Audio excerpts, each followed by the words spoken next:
Do you actually know what's in your favorite over-the-counter pain reliever?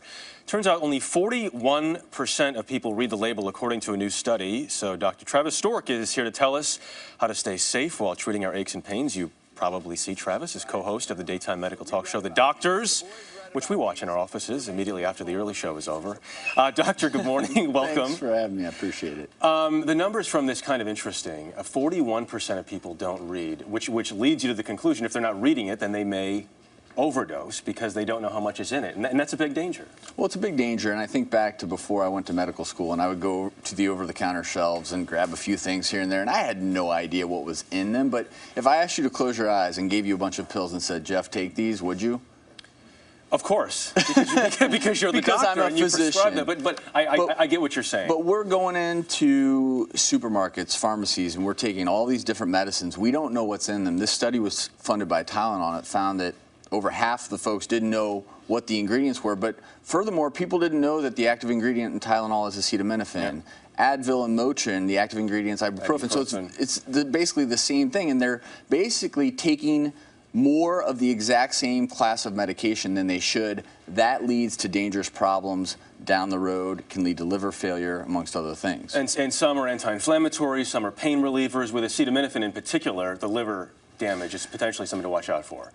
Shockingly, acetaminophen has become the #1 cause of acute liver failure here in this country, and unfortunately that's due to many times accidental overdoses. Over half of these are due to accidental overdoses, and that's because over 600 medications, prescription and non-prescription, have acetaminophen in it. So if you're not reading the label, you could be taking 2-3 different medicines with acetaminophen in it, causing liver damage and not even know it. The problem sometimes is not just taking that one medication, it's taking 3 different medications that you think are all different but all have the same ingredients. Let's talk about, you got to watch out for yourself first of all when you're taking these medications. But then one of the big concerns that we've talked about here, and it's for my wife and I, when we're giving my son something, you know, he's 18 months old, when people give their kids doses, how to make sure you're giving the right dose, because this is something you're even more worried about. You actually have an example here to show what people can give and how people sometimes mistakenly give out the wrong doses. A lot of times the wrong doses, and a lot of times if a medicine says fever reducer, parents need to know what is that fever reducer. So I have 4 different teaspoons over here. So if it says, oh, give a teaspoon to your child, you can tell that these all give a very drastically different amount of medicine to your child.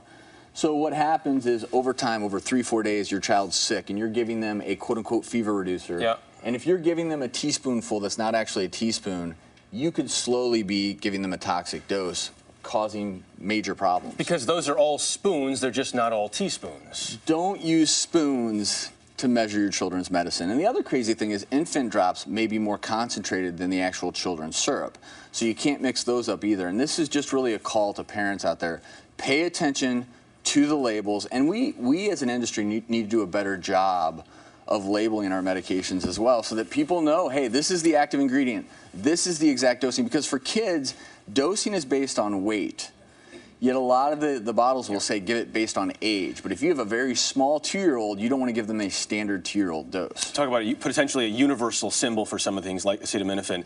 Before we go, I want to talk about being the CEO of not just your household, which you've talked about before, but also your medicine cabinet and knowing what you want to do. So what does that mean, being the CEO of the medicine cabinet? So be the CEO of your own health. You need to know the ingredients in the medicine you're taking. You need to know the proper dosage to make sure you're not getting a toxic dose.